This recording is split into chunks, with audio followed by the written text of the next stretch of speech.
Hello दोस्तों, आज की कहानी है अय्याज जिस्म का भाग 57। रंजीत के कोमा से बाहर आने के बाद धीमी आवाज़ में रुक रुक कर उस बुजुर्ग से पूछता है कि वह हॉस्पिटल में कैसे पहुंचा और वह कौन है। माइकल सोचता है कि उसे अभी अभी होश आया है, इसलिए उसे ठीक से कुछ याद नहीं। रंजीत से कहता है, बेटा मैं तुम्हारा पिता और तुम मेरे बेटे क्लर्क हो। डॉक्टर को फ़ोन कर लेने के बाद नर्स माइकल को बात करने से मना कर देती है।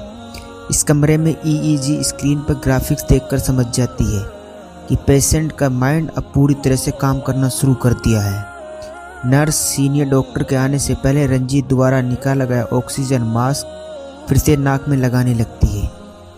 रंजीत नर्स से पूछता है, सिस्टर ये बुजुर्ग कौन है?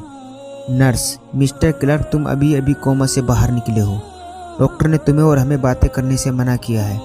डॉक्टर के चेक करने के बाद परमिशन देंगे, क्योंकि दिमाग पर जोर पड़ने से फिर से कोमा में जा सकते हो। आपसे रिक्वेस्ट है कि ये ऑक्सीजन मास्क फिर से मत निकालिए। कहते हुए मास्क पहनाकर जल्दी जल्दी उसका बुखार और बीपी चेक करने लगती है। रंजीत चुप हो जाता है और उसकी आंखें बंद करके सोने लगता है। नर्स द्वारा बोले गए नाम क्लर्क पर ध्यान देता है। रंजीत इन 3 महीने में लकड़ी की तरह सूख चुका था। उसे कमजोरी महसूस हो रही थी।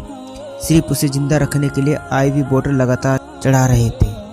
माइकल क्रिश्चियन मिशनरी हॉस्पिटल की कमेटी का मेंबर होने से इलाज और दवाइयों पर सब्सिडी मिल रही थी।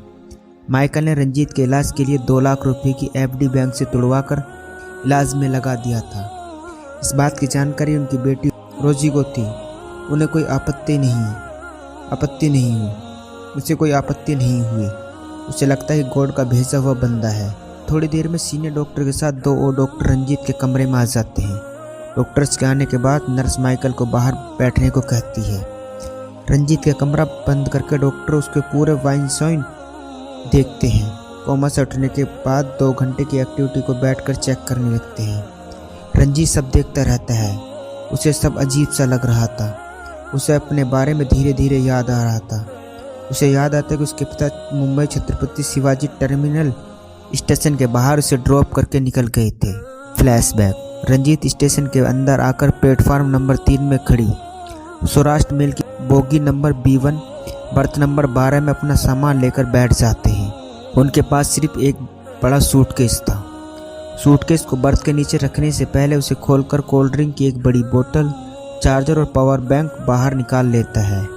पावर बैंक को चार्ज करने के लिए लगा देता है और उसके साथ अपना मोबाइल भी चार्ज करने लगता है। सौराष्ट्र में राइट टाइम प्लेटफार्म छोड़ देती है।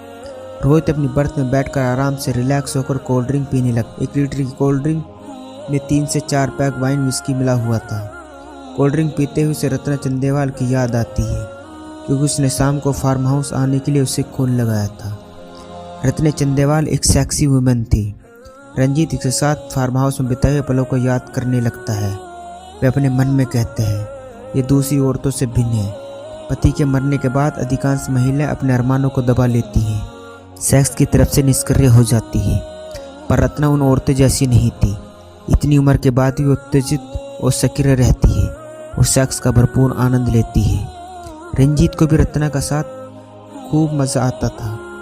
कोल्ड ड्रिंक्स की बोतल आधी हो चुकी थी। फिर उसे चित्रा की याद आती है।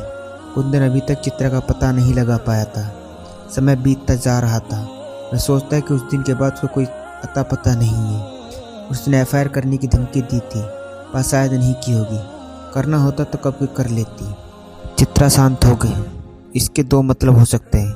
पहला, उसने ओवोशन करके मुझे भूलकर नए सिरे से ज़िंदगी बिताने की सोच ली होगी, या फिर दूसरे बच्चे को जन्म देकर बाद में मुझे फंसाने की सोच रही होगी।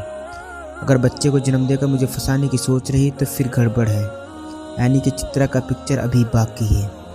रंजीत कोल्ड ड्रिंक की बोतल खाली कर चुका था।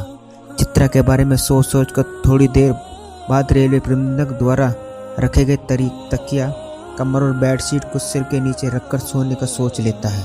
वह उठकर AC बोगी का डोर खोलकर टॉयलेट रूम में घुस जाता है। रंजीत के दोनों पैर नशे में लड़खड़ा रहे थे। टॉयलेट में घुसते समय बोगी के दोनों तरफ के डोर खुले हुए थे और एक दरवाजे के सामने 2 युवक रुमाल बिछाकर नीचे बैठे हुए थे। शायद वे WT थे या फिर एक स्टॉपेज के बाद उतरने वाले थे। उनके पास कोई सामान नहीं था। रंजीत टॉयलेट से निकलकर इसी बोगी में जाने का डोर ओपन करके अपने बर्थ में आ जाता है। रात के 11 बज चुके थे। उसके सामने बैठा हुआ यात्री कब का सो चुके थे।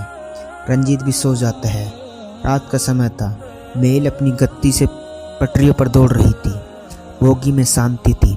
सभी लाइट बुझाकर गहरी नींद में सो रहे थे। कुछ लोग खर्राटे मार रहे थे। तभी मेल किसी बड़े और लंबे ब्रिज के ऊपर से गुजरने लगती है। ब्रिज के ऊपर से जाते समय ट्रेन की आवाज़ कुछ ज़्यादा ही आने लगती है। उसी समय रंजीत की नींद खुल जाती है। वह बर्थ से उठकर मोबाइल में समय देखता है तो 45 बजे हुए थे।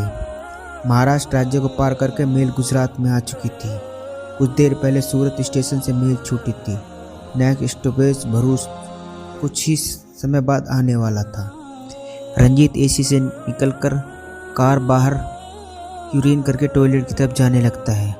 वो दोनों युवक वहीं दरवाजे बैठे हुए थे। यूरिन कर लेने के बाद रंजीत जैसे टॉयलेट का डोर खोलकर बाहर आता है, एक युवक सामने वाले दूसरे नंबर के टॉयलेट में जाने के लिए खड़ा रहता है।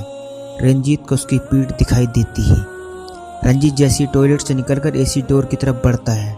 टॉयलेट के पास खड़ा युवक तेजी से उसकी गर्दन और कंधे के बीच के हिस्से में इस तरह हाथ से कसकर वॉर करता है कि रंजीत गश्त खाकर वहीं गिर पड़ता है। क्या होगा आगे जानने के लिए कहानी का अगला भाग जरूर देखें। दोस्तों, ये था अय्याज सिसम का भाग 57। दोस्तों, कहानी अच्छी लगी हो तो चैनल को सब्सक्राइब करना ना भूलें।